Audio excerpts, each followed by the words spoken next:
Esta es una producción de Grupo Fórmula.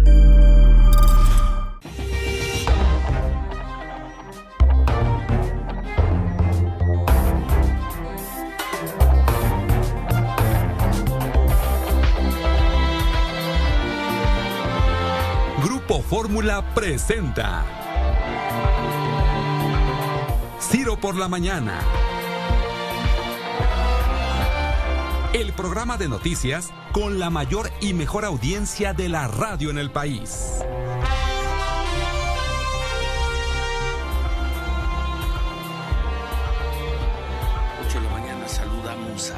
Las personas que a partir de este momento se suman a nuestro programa a través de Telefórmula. Buen día a todos. Manuel, buenos días. Ciro, por la mañana, buenos días. Gracias por estar con nosotros la mañana de este martes. Deyanira, buenos días. Buenos días, Ciro. Buenos días, Manuel. Vamos con la información. La presencia de más de 12,000 haitianos en Ciudad Acuña nos rebasó. Desafortunadamente, esa es parte de la realidad, aseguró por la mañana Roberto de los Santos, alcalde de Ciudad Acuña, Coahuila.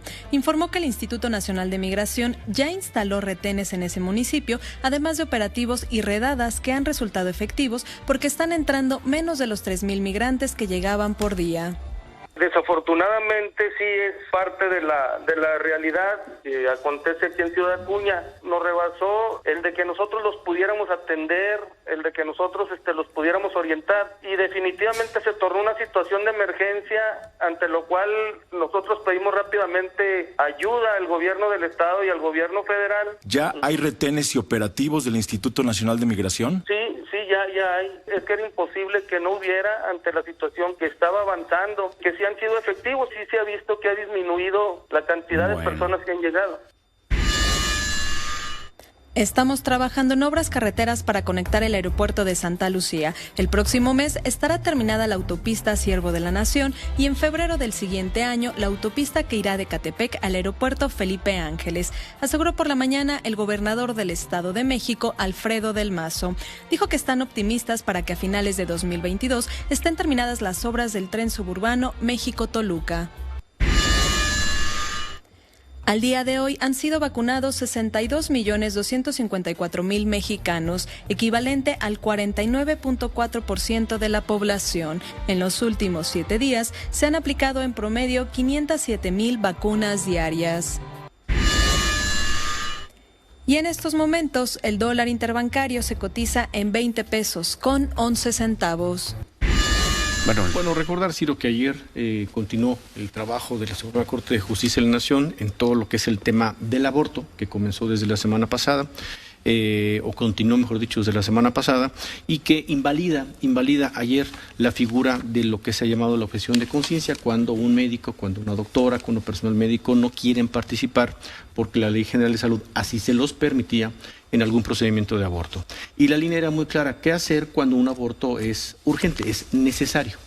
Entonces, como no lo deja claro, o como no lo dejaba claro la Ley General de Salud, se ha declarado absolutamente inconstitucional. Le pide a las cámaras federales que legislen específicamente lineamientos y límites necesarios para que la objeción de conciencia pueda ser ejercida sin poner en riesgo los derechos humanos de otras personas, en especial el derecho a la salud.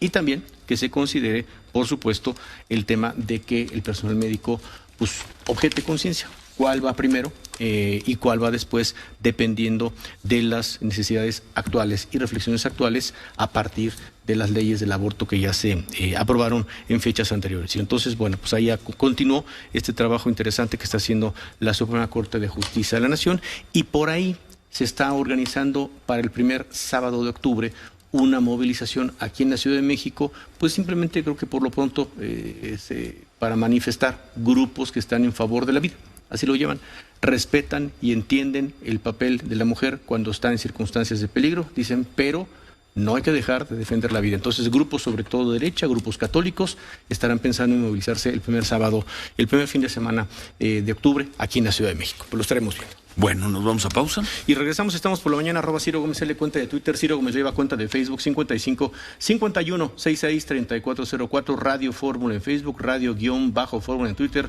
radioformula.com.mx, nuestro sitio para que nos visiten. Hacemos una pausa, volvemos. En un momento, regresamos con Ciro Gómez Leiva por la mañana.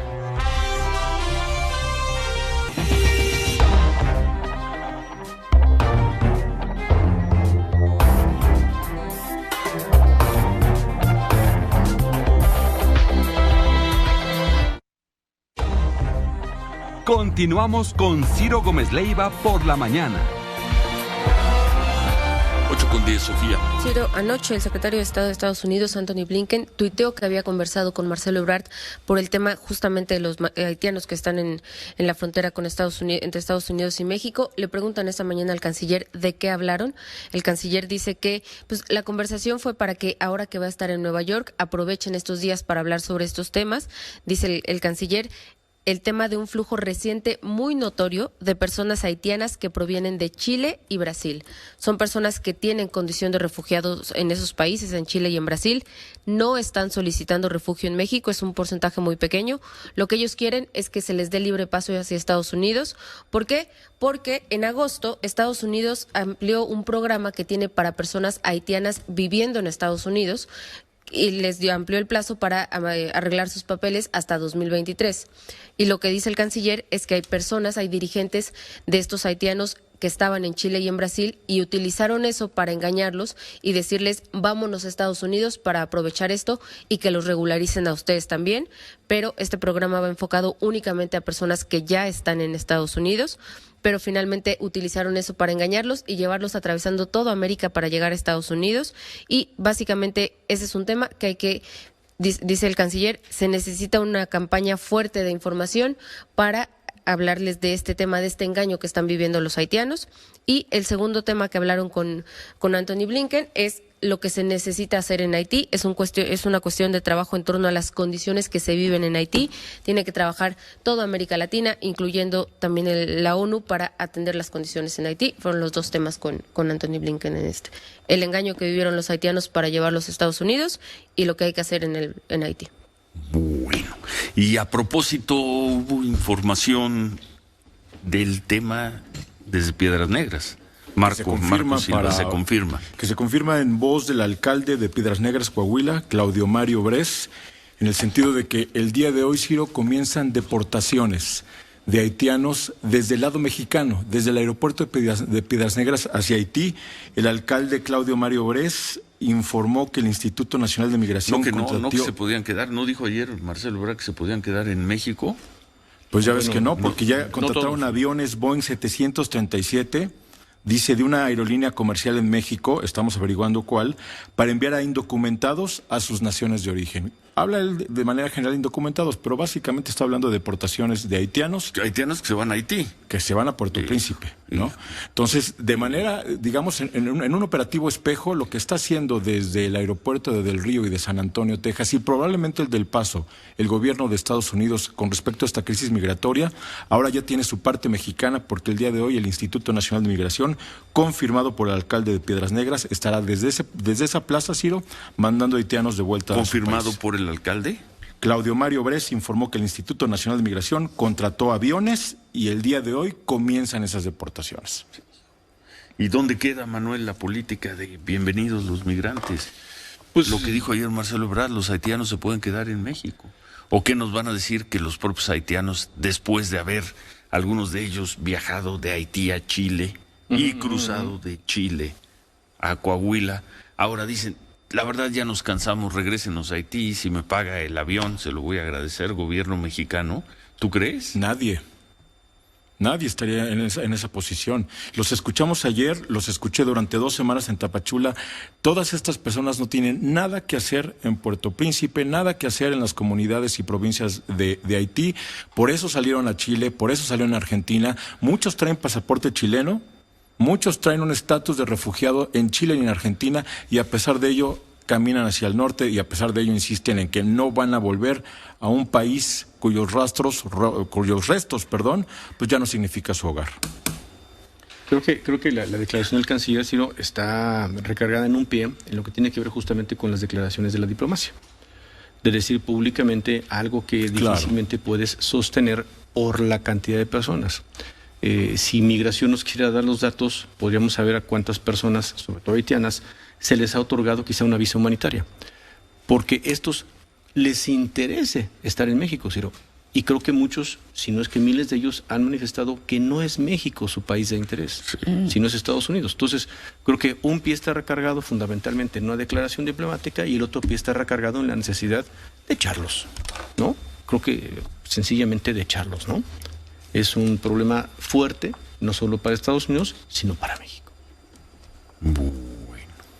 Ella reportaba en medios norteamericanos, Ciro, que hubo mucha resistencia por parte de los haitianos, incluso arriba de los aviones de la Guardia Costera de Estados Unidos, al punto de que hubo forcejeos y que tuvieron varios que viajar prácticamente esposados, porque, pues, por supuesto, ahí está la manifestación más clara de que no quieren que sean devueltos a Haití, pero el gobierno mexicano, insisto, a través del Instituto Nacional de Migración, comienza hoy la deportación de haitianos desde Piedras Negras, con la posibilidad de que se extienda también a vuelos a Monterrey, o desde Monterrey, quiero decir. Bueno. Es correcto. Y pues creo que por ahí, Ciro, ya nos olvidamos del tema de las caravanas, dejamos de ver el tema del sureste, ya no hay nada que llame la atención, salvo esta idea que nos platicaba todavía Marco la semana pasada de quizá algunos amparos para poder cruzar territorio mexicano, que creo que son pura intención, nada más, ¿no? Y para llegar a la Ciudad de México, ¿no? Ellos siguen en ese proceso, pero también nos dice la autoridad en Chiapas y los contactos del Instituto Nacional de Migración que tenemos en la frontera sur, que no se deshabilita nada del sistema o de la estrategia que estaba trabajando desde hace años en el sureste, a pesar de esta crisis en el norte. Es decir, empieza todo esto que estamos escuchando y de lo que estamos sabiendo y estamos informando, pero sin que se relaje la situación en el sureste en el sentido de, pues, las deportaciones, los arrestos, los operativos en toda esa frontera, principalmente de Chiapas y de Tabasco, con Guatemala y Belice. Bueno, vamos a ir a la pausa, Ciro, pero simplemente vamos a recordar esta información que sí llamó la atención y lo cual es absolutamente cierto. Sonora va a recibir el Campeonato Mundial de Béisbol Sub-23. Esto va a ser entre el 24 de septiembre y, o sea, ya esta semana, y el 8 de octubre. ¿Quién lo anunció en su momento? Lo anunció el 8 de julio el entonces gobernador electo, Alfonso Durazo, con la titular de la CONADE, Ana Gabriela Guevara. Y lo que sonorense también. ¿Perdón? Sonorense sí, también. Por supuesto, sonorense también. Y lo que nos enteramos ayer, y estamos tratando de tener solamente más información, Ciro, porque ya vimos algún momento como un grupo de personas, de señoras, familiares de desaparecidos en Tamaulipas, le pidieron a un grupo de narcotraficantes, les pidieran entrar a un territorio de Tamaulipas para poder buscar los restos de sus hermanos, de sus hijos, de sus esposos, de sus parientes. Eso. Y además hubo respuesta, entendemos, por parte de este grupo a través de la feligresía o del grupo católico, de un sacerdote en esa zona de Tamaulipas, es decir, adelante, pasen.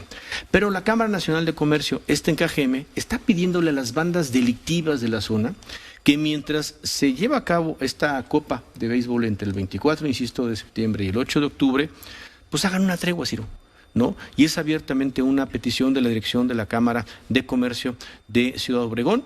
Le han pedido justamente a las bandas de la delincuencia organizada les hagan esta tregua. Dice, hacemos un llamado a los entes que generan la violencia para que hagan una pausa.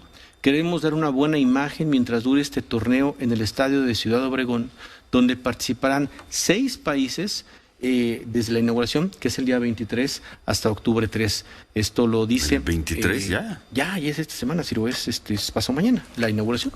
Y lo dice y lo solicita Mario Villela, que es vicepresidente de comunicación de este organismo empresarial. No somos comparsa, dice, ni decimos que las fuerzas públicas no puedan hacer su labor, solo que nosotros como organismo empresarial solicitamos a las bandas delictivas que hagan una pausa.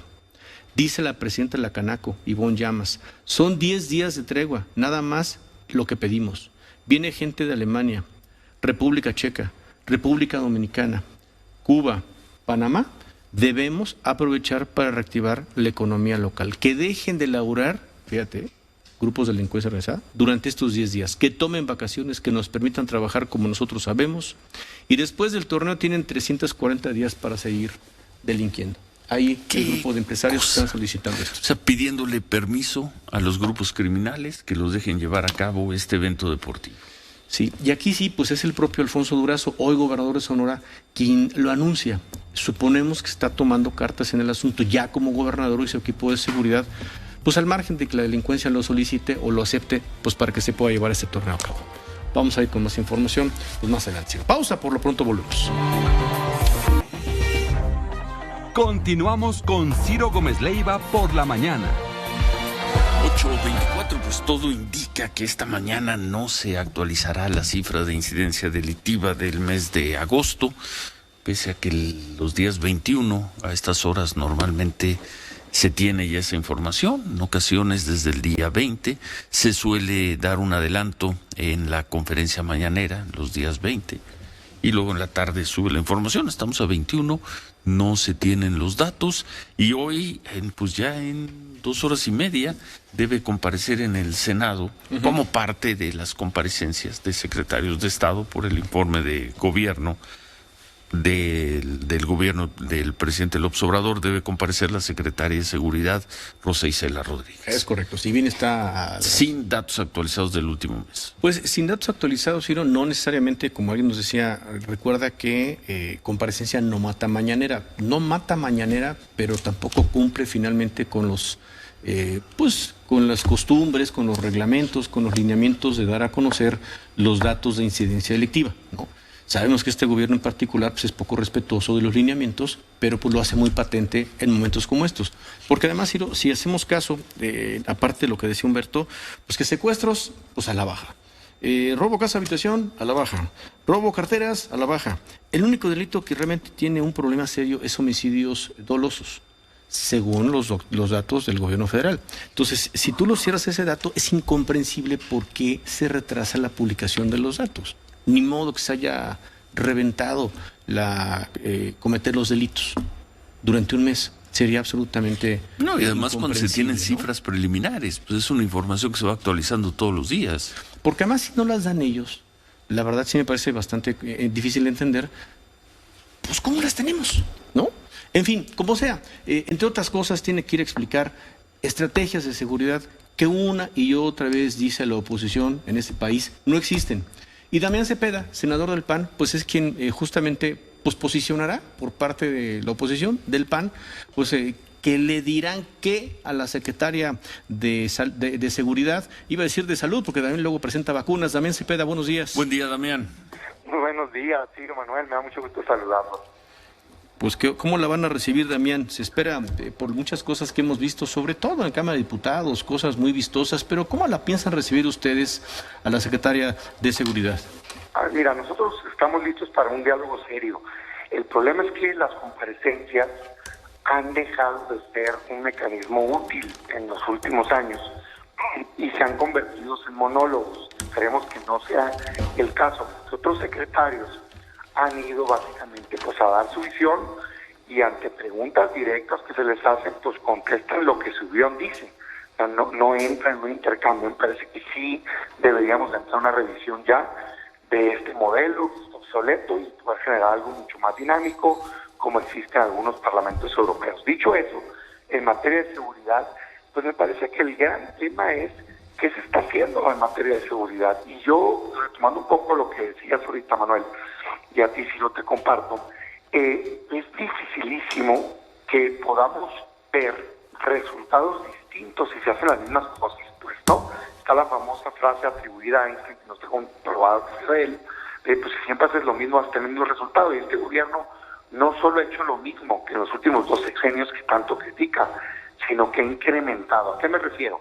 El principal daño, el principal, digamos, incidencia que se tiene hacia la sociedad para que sienta esa percepción de inseguridad tiene que ver con el crimen organizado, tiene que ver con la violencia, homicidios dolosos. Y eso, pues hay más violencia que nunca. O sea, son datos de la propia Secretaría de Seguridad Pública, esa es la verdad. No solo no ha bajado, sino que ha subido. O sea, 2018 había sido el año más violento en la historia de este país y el 19 estuvo peor. Y se ha mantenido constante. Entonces, no está mejorando la seguridad pública en el país, está incrementando. Y el gobierno no está haciendo nada distinto. O sea, más militares, hoy tenemos ya alrededor de 80,000 militares encargados de seguridad pública, cuando en los sexenios anteriores el pico máximo había sido alrededor de 50,000. Y bueno, esperan que haciendo lo mismo se tenga un resultado distinto y esto no va a pasar. No vemos una estrategia integral que debería incluir inteligencia, particularmente inteligencia financiera para la desarticulación de las bandas criminales. Debería incluir uso de tecnología, debería incluir fortalecimiento de policías estatales y municipales, debería incluir todo un planteamiento para salir de esta crisis. Y hoy no lo vemos. Es más, para acabar pronto, el mando ni siquiera está en la Secretaría de Seguridad Pública, pues. Entonces, en todo caso, pues un intercambio productivo tendría que ser pues con la Sedena, yo creo, ¿no? Bueno. Pues quedamos atentos entonces y sin actualización de cifras. Mira, Ciro, a mí me parece que tendríamos que hacer un planteamiento integral. Déjame tomar los datos del INEGI. El INEGI hace una encuesta, un estudio para ver cómo está la percepción de seguridad y los datos son abrumadores. O sea, 78% de la población se siente insegura y en el país hay 30 millones de delitos al año con 23 millones de víctimas. Los homicidios dolosos son 35,000 al año, son muchísimos. Es lo más duro, lo que más lastima.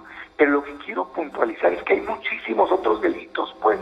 De hecho, cuando le preguntas a la gente en dónde siente primero su inseguridad, tiene que ver con su entorno, en el parque, que no hay luz, que se están pisteando, tomando pues alcohol, que se están drogando, que hay asaltos, que hay robo en el transporte. Para eso, ¿de veras cree el gobierno que militarizar México es la solución? Por favor, pues, necesitamos policías capacitadas, bien pagadas, inteligencia, tecnología a nivel local y claro, un cuerpo élite a nivel nacional que pueda perseguir el crimen organizado. Pero todo eso no lo estamos viendo. Quedamos atentos a la comparecencia de hoy y a la posición de ustedes. Muchas gracias, Damián Cepeda. Gracias, Ciro. Gracias, senador del PAN. Cambio de tema, la historia de Aremi Fuentes, medallista mexicana, ganó el bronce, levantamiento de pesas en Tokio. El gobierno de Baja California le dio un cheque. Ahí te va, 13 de agosto. El gobernador Bonilla se toma fotografía con varios de los atletas avecindados en Baja California, porque ya, si bien es chapaneca, pues desarrolla su vida en Baja California, y reciben algunos reconocimientos, cheques de 24,000 extra a ella, uno de 50,000 precisamente porque ganó una medalla. Y ya, y ayer nos enteramos, Ciro, pues que ese cheque de 50,000 pesos que recibió como cuando Chabelo existía, pues es eso, un pedazo de cartón. Y no lo ha podido cobrar Aremi Fuentes, gusto en saludarla, buenos días. Hola, muy buenos días. ¿No lo ha podido cobrar? No, hasta la fecha no le he podido cobrar y obviamente que antes de tomar esta decisión yo fui a hablar exclusivamente y personalmente con el director de deporte, David González, y pues hasta la fecha tampoco tengo respuesta por parte de él. O sea, ¿qué es lo que tiene en la mano? ¿Tiene un cheque que no puede hacer cartón, efectivo? ¿verdad? O sea, no tiene un cheque como tal nominativo, tiene una fotografía y un cartón que dice que le van a dar dinero. No, pero supongo que sí le dieron un cheque, más allá del escenográfico. Bueno, lo que pasa es que me dieron a mí en esa entrega de apoyos un cheque de 24,000 pesos, que es el acúmulo de mis becas atrasadas, más los 50,000 pesos que es por premio al esfuerzo preliminar en Juegos Olímpicos de Tokio. 74,000 pesos. ¿Cuál es el que no ha podido cobrar? El premio, el de 50,000, el de 50,000. De la medalla olímpica. ¿Y por qué no puede cobrar? ¿Se presentó al banco? ¿Le dicen que no tiene fondos? Porque el día de la entrega nos dijeron al otro día pueden pasar a cobrar su cheque. Yo fui como un día normal a cobrar mi cheque y ellos mismos me comentan que no hay fecha para cuándo se pueda cobrar ese cheque. Entonces no existe el cheque en físico, solo tengo la cartulina con el estímulo para la foto. La cartulina y una promesa de mí. Qué cosa. ¿Nos permite preguntar a la autoridad de Baja California y volverla a buscar mañana, Aremi? Claro que sí. Sí. Claro que sí. Increíble. ¿Y esto fue qué día de agosto? ¿Dijiste el 13? Tengo el 12 de agosto. El 12 de agosto, correcto. hace 40 días. ¿Nos permite preguntarle a la autoridad de Baja California y regresamos al tema mañana? Ojalá ya no sea necesario y ojalá mañana ya le hayan pagado lo que le prometieron. Gracias Aremi Fuentes. Muchas gracias. Gracias a usted. ¿Qué historia? Esto pudo haber sido puede ser un sketch de Víctor Trujillo y Ausencio Cruz. Híjole. En serio, lástima, Margarito. Aquí viene, tómese la foto con el gobierno. Mire, le vamos a entregar su cartón con 50,000 pesotes. Y se va feliz. Muchas gracias. Una medallista olímpica, una gran atleta, un atleta de excelencia. 40 días después, no, es que todavía no puede cobrar su cheque. ¿Cómo? Pues si ya se hizo la ceremonia. No, pues no lo puede cobrar. Ya lo presumió el señor Bonilla. Bueno, ya vamos a preguntarle a ver si nos quiere decir algo la autoridad de Baja California. Y si no nos dice nada, páguenle a la medallista. Ustedes lo prometieron, cumpla. Qué cosa, volvemos. Continuamos con Ciro Gómez Leiva por la mañana.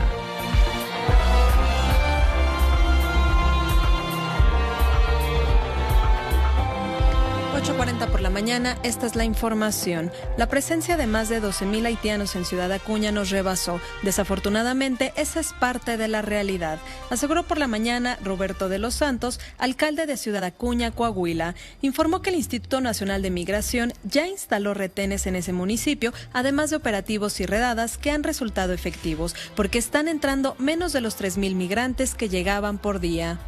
Desafortunadamente sí es parte de la realidad que acontece aquí en Ciudad Acuña. Nos rebasó el de que nosotros los pudiéramos atender, el de que nosotros los pudiéramos orientar, y definitivamente se tornó una situación de emergencia, ante lo cual nosotros pedimos rápidamente ayuda al gobierno del estado y al gobierno federal. ¿Ya hay retenes y operativos del Instituto Nacional de Migración? Sí, ya hay. Es que era imposible que no hubiera ante la situación que estaba avanzando, que sí han sido efectivos, sí se ha visto que ha disminuido la cantidad de personas que han llegado.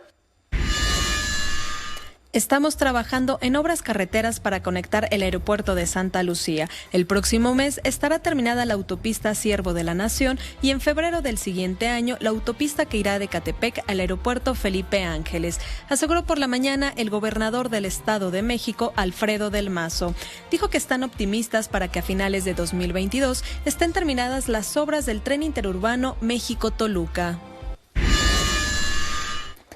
El 12 de agosto, el gobierno de Jaime Bonilla me dio un cartón donde decía que me entregarían un cheque por 50,000 pesos como reconocimiento a mi esfuerzo en los Juegos Olímpicos de Tokio 2020, pero hasta el momento no me han entregado nada, informó por la mañana Aremi Fuentes, medallista de bronce. Las comparecencias de los secretarios de Estado han dejado de ser un mecanismo útil y se han convertido en monólogos, aseguró por la mañana el senador del PAN, Damián Cepeda. Dijo que esperaba que la comparecencia de la secretaria de Seguridad y Protección Ciudadana, Rosa Isela Rodríguez, fuera diferente porque el principal daño hacia la sociedad en estos días tiene que ver con la violencia y el crimen organizado. Y en estos momentos, el dólar interbancario se cotiza en 20 pesos con 10 centavos.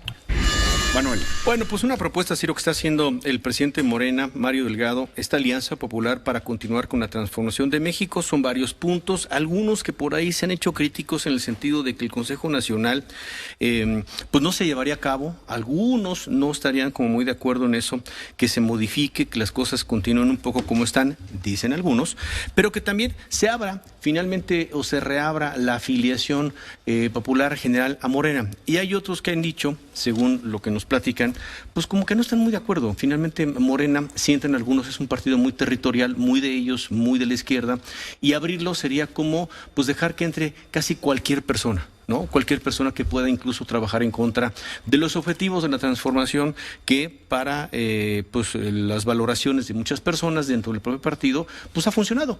Al avance de las gubernaturas, en el avance de los diputados, por ejemplo, en el avance de los gobiernos. Pero bueno, críticas en todo caso. Entiendo hoy el presidente Morena estará en el Senado de la República platicando con senadores, justamente socializando esta propuesta que está empezando a correr precisamente Mario Delgado, en la línea telefónica. Y que busque exactamente qué Mario Delgado, presidente de Morena. Gusto en saludarte, Mario. Buen día. Hola, Ciro, ¿cómo estás? Pues mira, Ciro, es el esfuerzo de reorganización de nuestro partido más importante después de la elección del 2018. Es conocido que después de la elección, pues el partido no supo para dónde ir. Hubo una gran cantidad de populistas sin padrón que nos dejaron.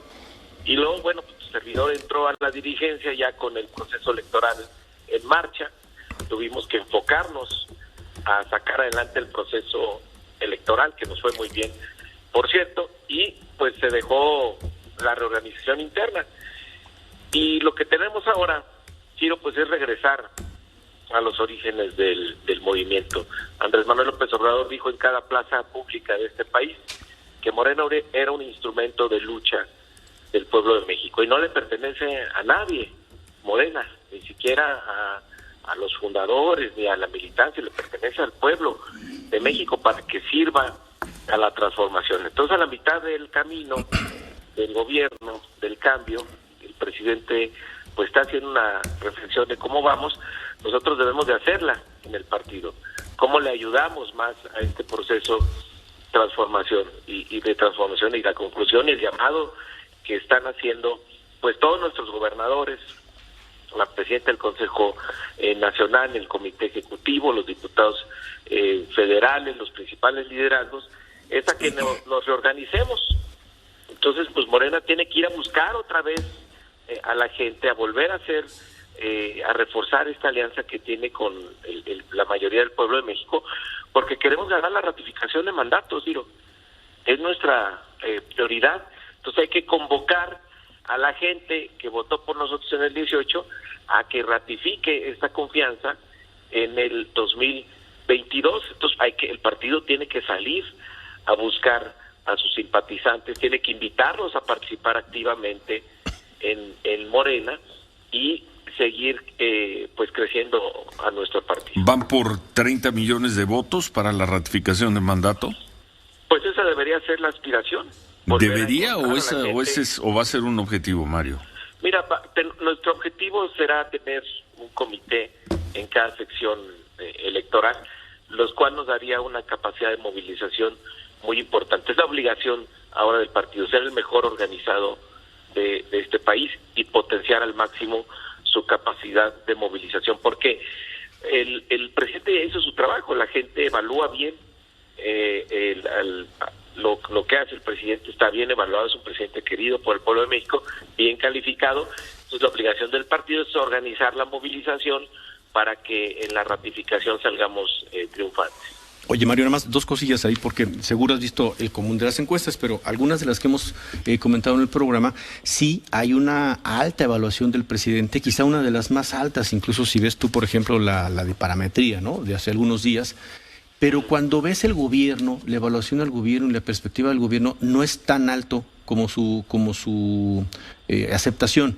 Entonces creo que ahí puede ser el planteamiento interesante de cómo estarían buscando la ratificación del mandato. Vía el gobierno, que tú lo sabes, tiene un serio problema con el tema de medicinas, un serio problema con el tema de la seguridad, ya para no entrar al tema de corrupción, pero pues si lo ves desde el tema de la imagen del presidente, pues en esas la libran igual fácil.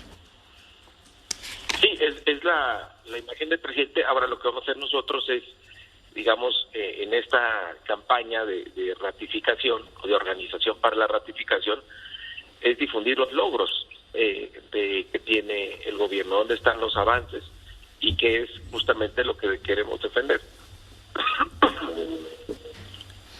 Bueno, entonces, oye, a eso iremos, ¿no?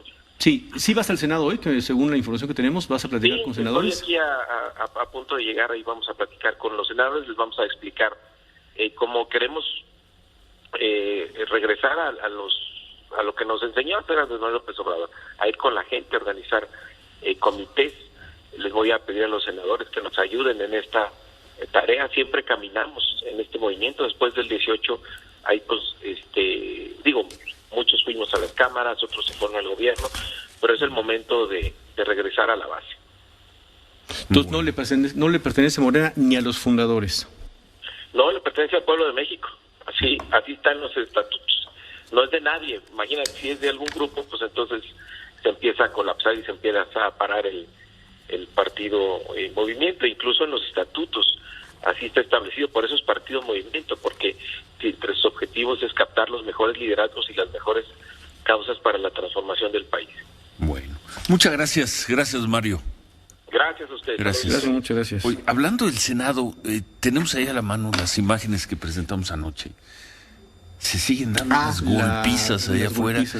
Con el plantón, por ahí está Humberto Pachet. De la marihuana, el plantón ese de la marihuana que lleva ya años ahí.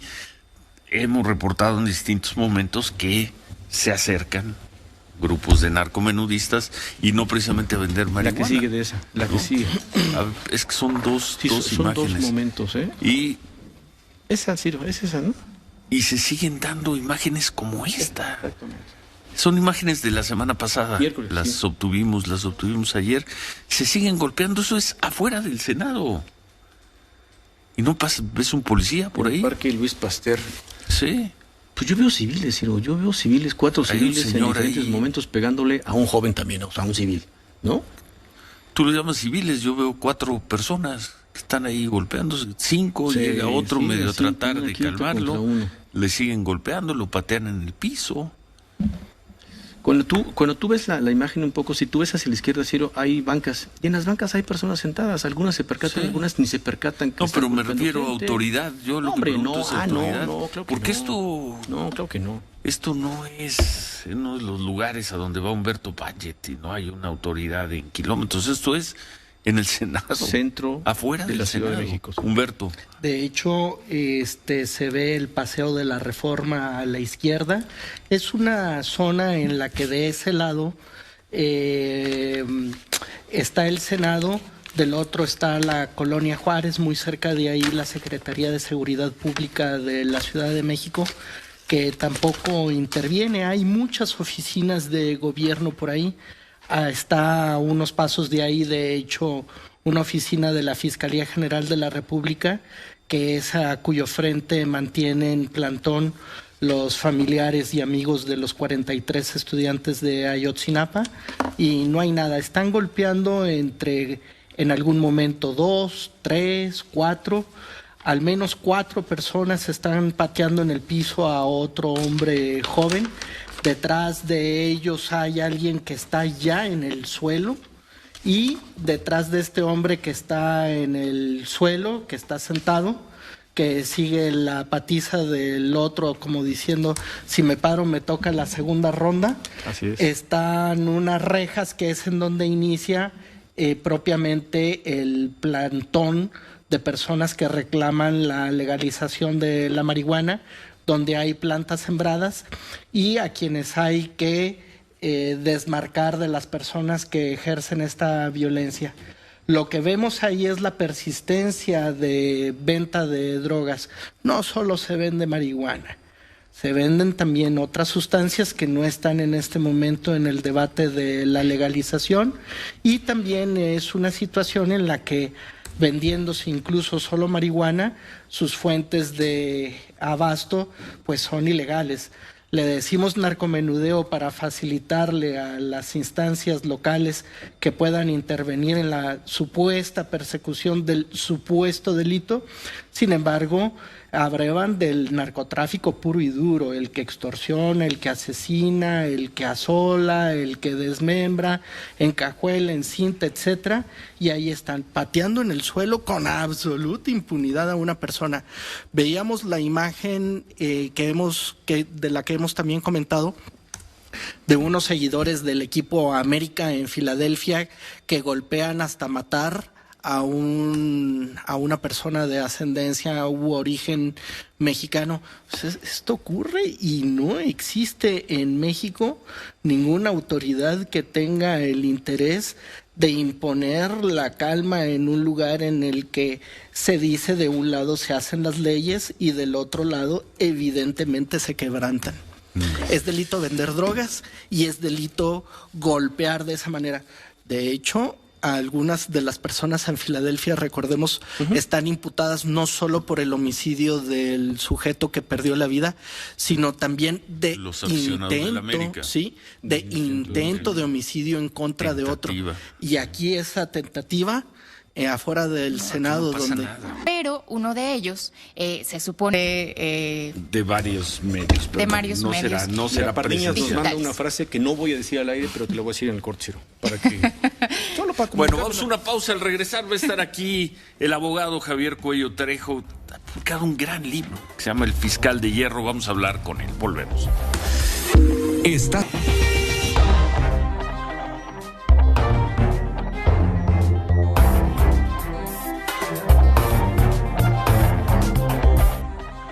Continuamos con Ciro Gómez Leiva por la mañana.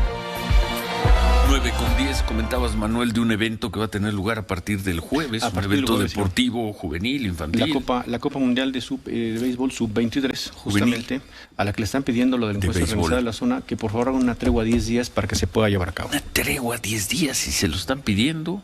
Pues sí, a la delincuencia organizada, a los grupos delincuenciales, para que puedan desarrollarse este evento deportivo, porque vienen delegaciones de muchos países y simplemente quieren hacerlo en paz en Ciudad Obregón. ¿Es así o no lo estamos entendiendo? Ivonne Llamas, presidenta de la Cámara Nacional de Comercio de Ciudad Obregón. Gusto en saludarla, Ivonne. Buenos días. Buenos días, Ciro. Muy buenos días a ti y a todo tu auditorio. ¿Es así? También a Manuel. Muy buenos días. Buenos días, Ivonne. Yo creo que más bien esto se descontextualizó. Nosotros lo que estábamos buscando era que lo que es la Secretaría de Seguridad nos diera la pauta para tener esos 10 días, de alguna manera, para la tranquilidad de nuestra comunidad y tener unos espectaculares juegos de béisbol donde nosotros estamos buscando la tranquilidad de los visitantes, de los turistas, y de alguna manera se encaminó por otro lado esto. Entonces, ¿qué es lo que están pidiendo?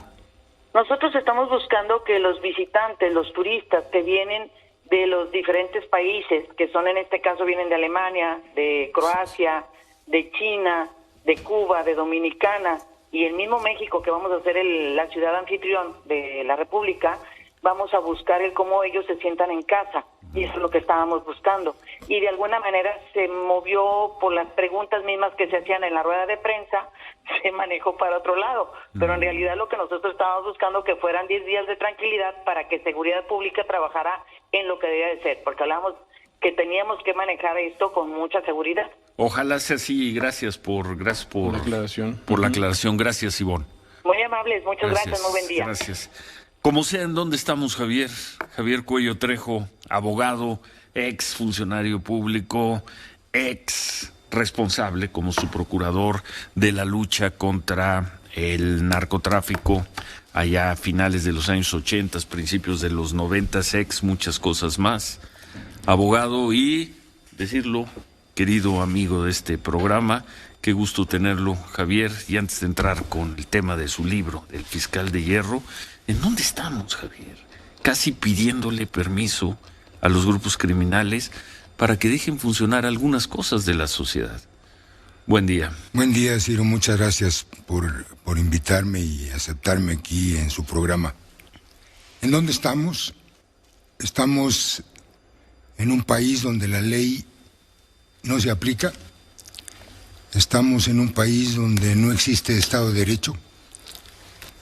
Estamos en un país en donde, desgraciadamente, ya superamos el problema que hubo en Colombia.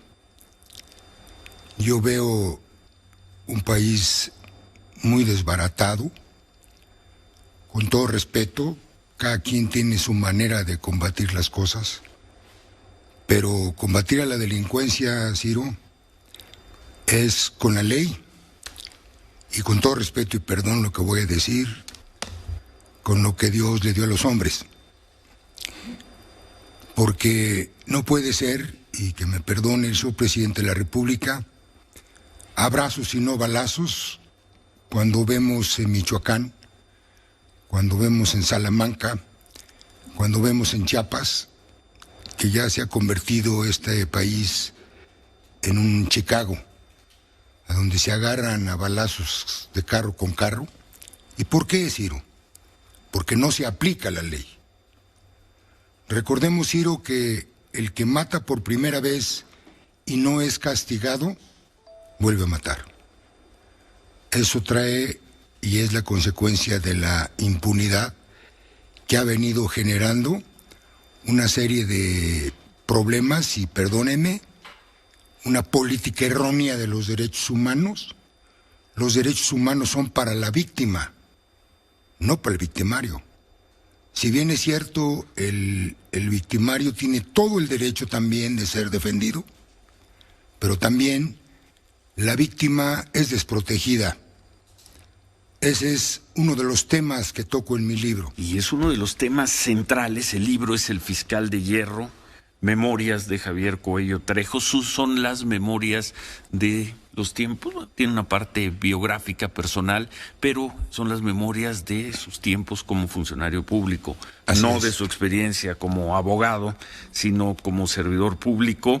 Lo edita Planeta, ahora vamos a comentar el libro, pero una de las partes que toca es precisamente esa, cuando surge la Comisión Nacional de los Derechos Humanos y las fricciones que se dan eran tiempos de gobierno de Carlos Salinas de Gortari, el presidente, y cómo le emprenden contra usted los promotores de la CNDH, empezando por el Procurador General de la República, luego Secretario de Gobernación, Jorge Carpizo, que incluso, y lo narra usted, hay un momento en el que en un encuentro público el secretario del Trabajo, Arsenio Farel, creo que le dice salude, le pide a Jorge Carpizo que lo salude a usted era su procurador, y Jorge Carpizo le dice, yo no saludo asesinos. Y así lo escribe Javier. Así se refirió a usted, Jorge Carpizo. Mire, Ciro, yo soy un poco culpable de esto de los derechos humanos. A mí el presidente Salinas me da instrucciones y el procurador Álvarez del Castillo de voltearle la cachucha a los americanos, porque desgraciadamente en el sexenio del presidente Lamadrid el narcotráfico, el tráfico de drogas creció en una forma escandalosa. Vino el caso Camarena. Enrique Camarena, este agente de la DEA que murió supuestamente a manos de grupos criminales. De Jalisco. Así es. De Jalisco. Murió porque... Y que usted en el libro insiste y documenta que era un agente doble. Así es, y lo ha venido a comprobar. Lo documenta. Lo ha venido a comprobar el mismo Berreyes en su serie de Netflix, ¿no? Sí. Cuando yo me siento con el procurador Álvarez del Castillo, con el procurador Thorburn en Estados Unidos, y le descubro a él la corrupción que existía en la frontera del lado americano.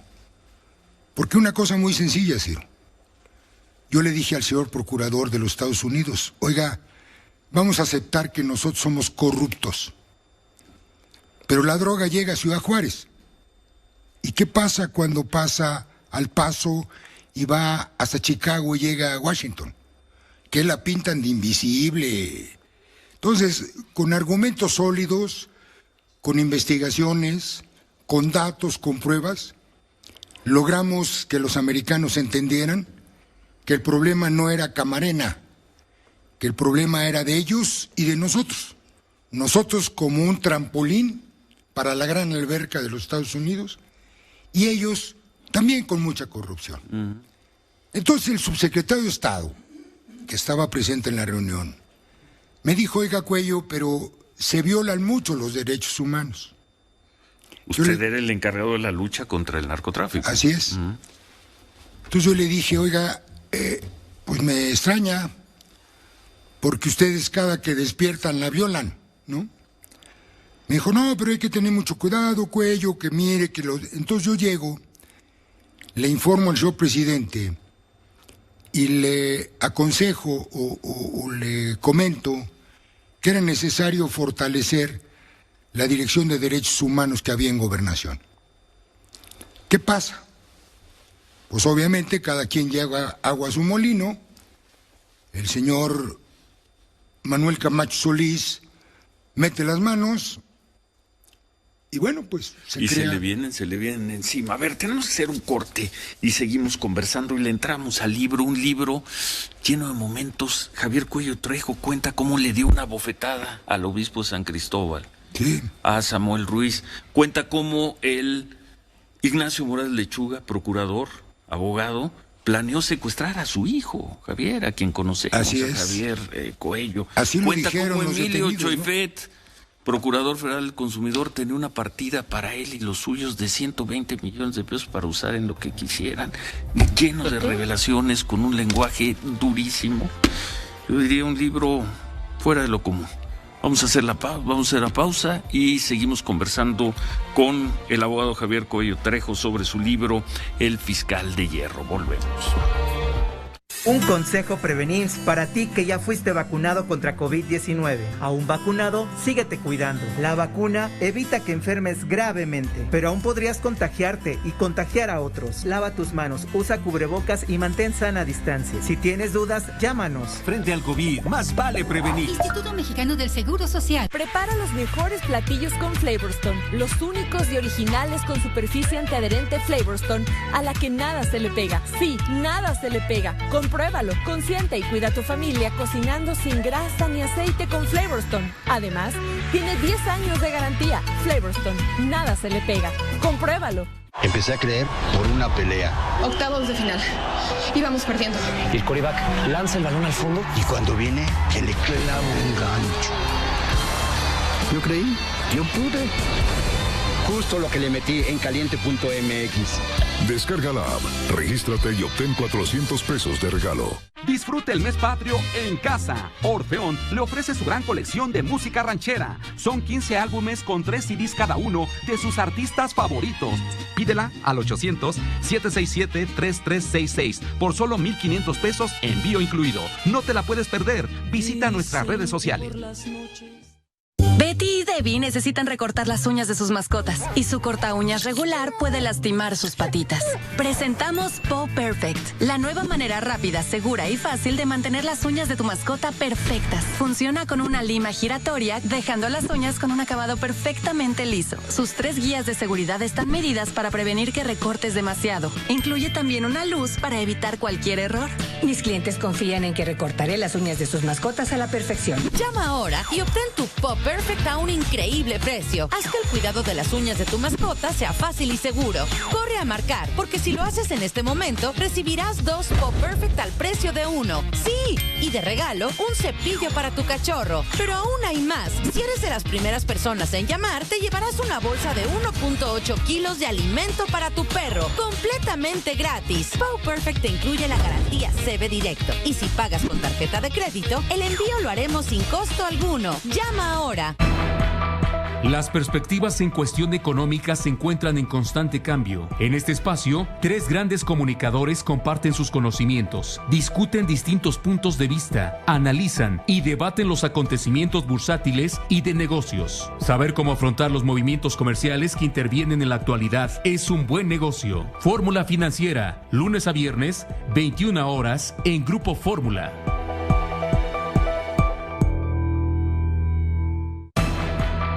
Los hechos más relevantes presentados por un gran periodista que reúne objetividad y profesionalismo para hablar de lo que está marcando la ciudad, sus protagonistas y sus puntos de vista desde un solo espacio. El flujo de información no descansa y con él obtendrás un amplio panorama de todas las noticias y todas las voces. José Cárdenas informa, lunes a viernes, 18 horas, en Grupo Fórmula.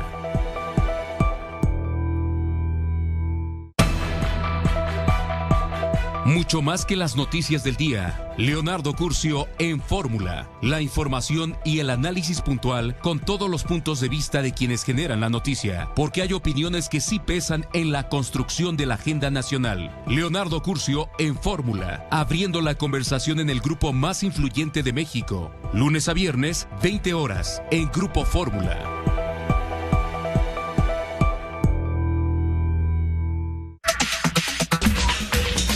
Clasificación A. Programa apto para todo tipo de audiencia.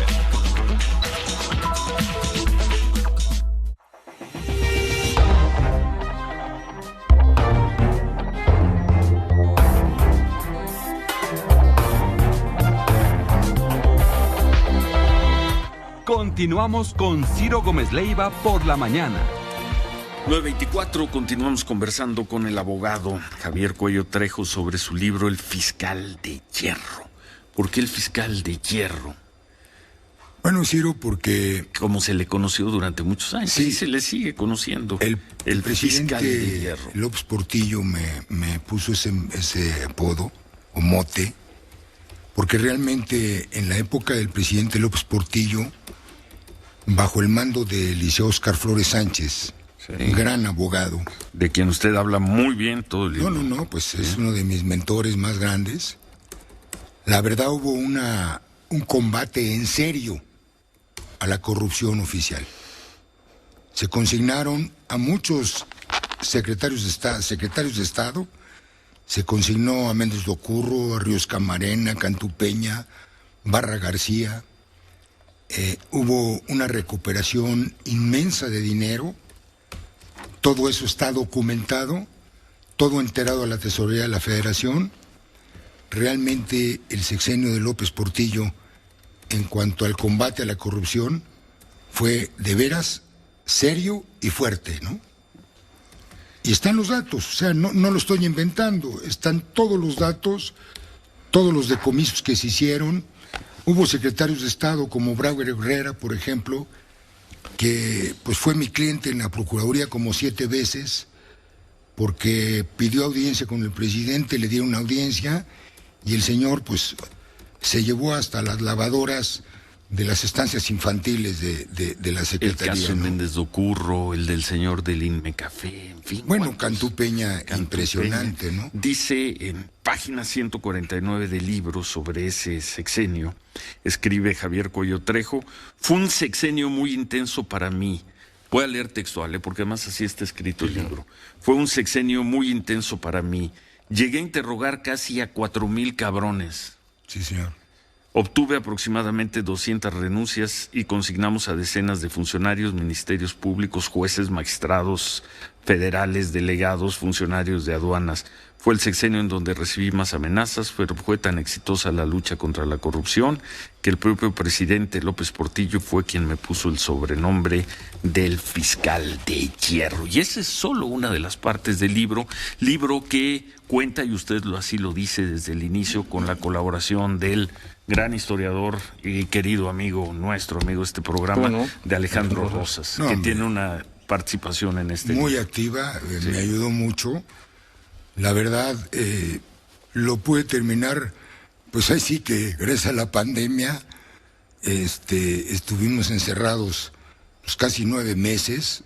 Ya a mi edad el doctor me dijo que no saliera y me dediqué con Alejandro pues a escribir, a contar, a narrar, a revisar documentos. De todo, Ciro, tengo copia, todo lo puedo probar. Digo la verdad. A mí, seguramente usted me puede preguntar, Ciro, ¿por qué hasta hoy? Casi usted deja el servicio público... En 91. En el 91, estamos hablando de casi 30 años. 30 años. Sí, señor. Lo que pasa, Ciro, es que mi escuela, mi experiencia, mi formación es de lealtad absoluta, una gran institucionalidad. Yo amo a mi país sin falsos patriotismos, di mucho por mi país, sacrifiqué mucho a mi familia y lo pensé mucho, Ciro. Pero creo que tengo que dejar algo a mis nietos, a mis hijos y fundamentalmente a los jóvenes, de cómo la vida es una gran carretera, Ciro. Así lo dice. A donde hay curvas, baches, el chiste, accidentes. El chiste es pasar esa carretera, pasar esos obstáculos y caminar con la frente limpia, Ciro. Mire, yo metí a la cárcel con mi equipo, un bastante fuerte equipo a quien recuerdo con mucho cariño, a muchos narcotraficantes. Recibí muchas veces que me quisieron comprar. Pero yo entiendo, Ciro. Y las cuenta cada una en el libro. Así es, y yo entiendo, Ciro, con todo respeto, que para poder combatir a la mafia, a la delincuencia, hay que entender qué es la delincuencia y cuáles son sus reglas. ¿Por qué tantos crímenes? ¿Por qué han matado a tanto funcionario? Muy sencillo. Uno, porque al delincuente no hay que meterse con la familia. La familia no tiene nada que ver con la actitud de un delincuente o de un narcotraficante. Dos, no les agarre dinero, Ciro. Porque si usted les agarra dinero, se vuelve empleado de ellos. Y tres, que entiendan que el que está de este lado es la ley, que uno representa la ley y que no va a permitir que infrinjan la ley. No podemos, y a lo menos yo así pienso, no se puede hacer justicia selectiva, Ciro.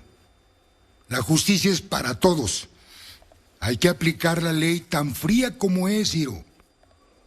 ¿Por qué? Porque si no, estamos viendo los resultados. Este hombre que están escuchando, el abogado Javier Cuello Trejo, detuvo a Félix Gallardo, detuvo junto con su equipo a Amado Carrillo, estuvo a nada de obtener la entrega de Juan García Ábrego. Así es, señor. Capítulo que deja ahí con la duda de que algo ocurrió, porque cuando se iba a entregar fue cuando le pidieron la renuncia. Y hay varias cosas que cuenta, pues es ya sobre personajes que murieron, pero hay otros que yo creo que lo van a desmentir. Usted dice que Ignacio Moraz Lechuga, era en ese momento procurador de la República. Ya era procurador de la República, organizó un operativo para secuestrar a su hijo, a Javier Cuello Suat. Así es. Al abogado, y lo cuenta. Después dice que habló con Moraz Lechuga y que Moraz Lechuga le dijo que no era cierto, pero tal como lo documenta usted, porque además se hizo todo un operativo y detuvieron a los secuestradores. ¿Por qué Moraz Lechuga lo va a negar. Pues claro. Lo va a negar. Me lo ha negado. Sí. Pero bueno, así fue. O sea, yo no interrogué a los detenidos. Fue el ejército. Sí. Fue el jefe de Estado Mayor del ejército quien hizo el operativo. Por cierto, ¿quién? Dígalo al aire, y lo dice usted en el libro, ¿quién le avisó la noche previa al intento de secuestro de su hijo que lo iban a secuestrar? ¿Quién le habló a su casa? Amado Carrillo Fuentes. ¿Por qué le habló Amado Carrillo? Mira, parezco Ministerio Público. Ministerio Público. No. ¿Por qué le habló Amado Carrillo? Amado Carrillo, el señor de los cielos. Sí. ¿Por qué le habló Amado Carrillo a su casa? Le voy a contar una cosa que narro. Sí. Un día me llamó el general Rivielo, secretario de la Defensa, yo era su procurador, Rivielo Bazán, y me dice, oiga Cuello, ¿quién es Amado Carrillo Fuentes? Le dije, oiga, señor, pues es el segundo de Rafael Aguilar, el jefe del cartel, Aguilar, en aquella época no era cartel, sino de los narcotraficantes de Ciudad Juárez. Y me dijo, pues aquí lo tengo, véngase. Pues ahí me voy. Y me encuentro a Amado Carrillo, con todo respeto al ejército, pues ya apenas respiraba, ¿no? Y me dice el general... Está muy mal salud. Sí, lléveselo. Dijo, oiga, mi general, pues ¿cómo? ¿Se me va a morir a mí? No. Lléveselo, Cuello. Amado Carrillo. Hay un trato. Usted friega a los civiles y yo friego a los militares. ¿Y es civil. ¿Y a dónde se lo llevó? Entonces lo llevé a los separos, pedí autorización, montamos un separo, un cuarto de terapia intensiva y le salvé la vida. ¿Se recuperó y qué pasó? Entonces lo consigné. Sí. Lo consigné, pero antes de consignarlo, pidió hablar conmigo. Y yo le dije que ya tratara de arreglar su situación con la sociedad. Y me dijo que no. Pero me dijo, Cuello, licenciado Cuello, mientras yo viva, usted me salvó la vida. A usted no le va a pasar nada. Le dije, no hay necesidad, Amado. Yo me sé cuidar. Pasó. Lo consigné, estuvo en la cárcel, obviamente la maldita corrupción. Un magistrado el miércoles santo, a las 6 de la tarde, lo deja salir. Cuando llegamos al reclusorio, pues ya se había ido. Y yo me olvido. Y años después lo llama a su casa para Años después me llama a mi casa. Que van a secuestrar a su hijo. A ver, hacemos una pausa porque hay muchos otros temas. Tienen que contar esto de Samuel Ruiz, Manuel Camacho, Jorge Carpizo, Sergio García Ramírez. Varios de ellos viven todavía. Eso que le querían dar 120 millones de pesos en la Procuraduría Federal del Consumidor. ¿120 millones? 120 para imprevistos. Lo que sea, para imprevistos. Lo que se ofreciera. Eran los usos y costumbres de la época. Así es. No sé si sigan siendo. No sé. Bueno, vamos a hacer una pausa y concluimos esta conversación con Javier Cuello Trejo sobre su libro El Fiscal de Hierro. Lástima que no haya una segunda edición con otra parte que debe ser igual de apasionante, que es la parte de abogado, pero pues ahí sí secreto profesional. No, eso sí es la confidencialidad del abogado. Yo creo que ese libro sería tan o más apasionante que este. que ya está circulando. Ya, señor. El fiscal de Hierro ya se consigue en las tiendas. Sí, todo. En todos los formatos. Editorial plataformas digitales. Hacemos una pausa y volvemos. Continuamos con Ciro Gómez Leiva por la mañana. 9:40. Bueno, pues concluimos esta conversación con Javier Cuello Trejo sobre su libro El fiscal de Hierro, memorias, y en verdad son memorias, contadas muchas de ellas en detalle, y pues no acabaríamos con una entrevista. Por ejemplo, no hemos mencionado, repito, este hombre que está aquí con nosotros, no solo detuvo a muchos de las leyendas del narcotráfico, también organizó, ejecutó y estuvo presente en el operativo para detener, 1989, enero, a Joaquín Hernández Galicia, líder del sindicato petrolero. Hoy probablemente eso no diga mucho, pero en aquel momento detener a la Quina fue un antes y un después, yo diría, en la historia en la historia política de este país, y lo cuenta en detalle. ¿Cómo fue? Y la secrecía, y además la confianza que le tuvo el presidente Carlos Salinas de Gortari en ese operativo. Así es. Oiga, ¿y por qué le dio una bofetada a usted? Y lo cuenta al obispo de San Cristóbal, a don Samuel Ruiz, al Tatic. A ver. Samuel Ruiz, su paisano. Sí, no, él era de Michoacán. No, él era Michoacán, aunque fue obispo de la diócesis de San Cristóbal mucho tiempo. Yo lo conocí muy bien porque cuando él llegó yo estudiaba Derecho en la Escuela Libre de Derecho de Chiapas. Y un hermano de él se casó con una prima mía. Él llega a Chiapas y empieza con su famosa teoría de la liberación. Muy extendida en aquel entonces. Así es. ¿Qué pasa con él?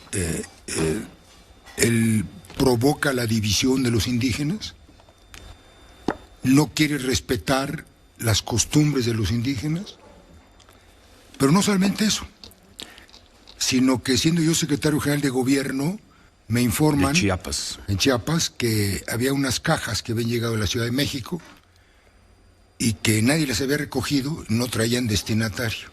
Llegaron en unos camiones. En el Cristóbal Colón, en la Cristóbal Colón. Entonces mandé gente, revisamos las cajas y eran camuflajes, uniformes, botas, cantimploras. Entonces las cerré muy bien, ordené que se cerraran y le dimos seguimiento. Y para mi gran sorpresa, esas cajas fueron a dar a la casa del obispo. Le informé al general Absalón Castellanos y ordené el cateo de las casas, de la casa del obispo. Allí encontramos esos camuflajes y más cosas. Seguimos la investigación, encontramos armas debajo del altar de la iglesia del Carmen. Encontramos sistemas de radiocomunicación en un convento en Trinitaria. ¿En Altamirano? Sí. Que luego, cuando el levantamiento zapatista se hizo famoso, las monjas de Altamirano. Así es. Sí. Todo yo hice esto, esa crónica. ¿sí? Sí. Yo se lo informé al general, le pedí órdenes para iniciar una investigación. Él me dijo que no, que era un asunto federal. Vine, me entrevisté con el señor secretario en aquel momento, Manuel Bartlett, le entregué todo lo que yo había detectado y él se lo encargó al Güero Zorrilla. A José Antonio Zorrilla, y llegaron a Chiapas. Obviamente todo esto provocó que el obispo me fuera a ver a la Secretaría de Gobierno. Pues, muy payaso, la verdad. ¿Don Samuel? Sí, y me empezó a querer gritar y a manotear la mesa, ¿no?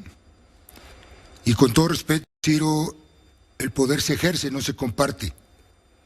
Y el respeto no a mí, sino al cargo de secretario de Gobierno, pues me vi en la penosa necesidad de darle una bofetada. No, ¿cómo? ¿Por qué no? ¿Por qué no? Y mire nada más lo que este hombre... No solo el cargo, sino hasta físicamente... No, bueno, pero... en aquel entonces le llevaría 40, 50 kilos. Un poquito más. Y 30 centímetros. No, pero le voy a ser honesto, señor. Ese señor no tiene usted idea de lo que provocó en Chiapas. De lo que provocó al país, a México y a nivel internacional. Lo narro. Sí. Lo narro a detalle. Dice que lo hizo en en combinación con Manuel Camacho. Claro que sí. Y con Manuel Velasco. Así es. Manuel Velasco, padre. No, ya murió. Por cierto, mi tío. Y también ya murió Manuel Camacho. ¿Sí? A quien usted, porque además así está escrito el libro con ese lenguaje, dice, lo conocí, era un tipo trabajador, medio mamón. Sí. Así lo describe. Después se volvió más. Digo, a ver, Ciro, sí. Yo lo que cuento es lo que vi, lo que viví, lo que hice. Fui testigo de muchas cosas, Ciro. La vida me dio la oportunidad de servir a mi país, lo serví con mucho ahínco, sufrí mucho, gocé mucho, pero lo mejor que puedo decir, y se lo digo de frente a la gente, tengo 72 años, Ciro. 50 años de estar en la guerra, al filo de la navaja siempre. Y aquí estoy, dando cara, vivo. Lo cuenta usted, dice, cada vez que había un gran operativo, se estilaba en el gobierno darle una bonificación a los servidores, y de ahí usted pudo ser un patrimonio. Así es. Porque lo repite una y otra vez, yo no recibí nunca un centavo mal habido. Nunca. Pero si los premiaban. Muy bien. A ver, el presidente López Portillo... Libre de impuestos, además. Sí, era magnánimo. Y el presidente Salinas. También. Sí. ¿Qué pasó con Salinas? Pues bueno, usted parecía, le estaba dando resultados. Usted cuenta que tenía casi picaporte en Los Pinos con él. Y de un día para otro lo hicieron a un lado, Javier. Lo mandaron primero a la Profeco. De ser el encargado de la lucha contra el narcotráfico, lo mandan a la Profeco, que aunque usted dice que era un ascenso jerárquico, pues políticamente no lo era. Y luego de la Profeco le ofrecen que se vaya de embajador a República Dominicana. No, bueno, con todo respeto. Y ya no sé. ¿Qué pasó? ¿Qué pasó con Salinas? A ver. Que él sí vive. Y mucho, no, y es mi amigo y lo respeto y lo admiro mucho, Ciro, y lo voy a decir claro. Para mí fue un gran presidente. ¿Salinas? Sí, señor. No es fácil decirlo hoy. No, yo lo digo. Un gran presidente. Como todos. A veces el poder marea. ¿Por qué me quitó? No sé. Yo creo que hubo mucha intriga. 2 días antes de que se entregara Juan García Abreu. Yo creo que y usted deja esa sospecha en el libro. Mucha intriga, fuego amigo. Tan hubo fuego amigo que ya no siendo funcionario, cuando viene lo del ZLN, me saca del país. Sí. ¿No? Bueno, aquí estoy. Porque dice que lo querían consignar, ¿no? No, me querían secuestrar, según. Y luego Carpizo le informa que yo había entregado las armas a los zapatistas. O sea, el fuego amigo existe, la intriga existe, y Carpizo, más a esos niveles. Carpizo y su gente lo odiaban, ¿no? No, bueno, pues. Pero bueno, en paz descanse. Ya murió. Jorge Carpizo. Allá que esté en el cielo. Y Manuel Camacho, en paz descanse. También. Sin embargo, hay otros muchos que todavía están vivos. Y tengo pruebas. Pues felicidades, Javier. Suerte gracias. Con el fiscal de hierro.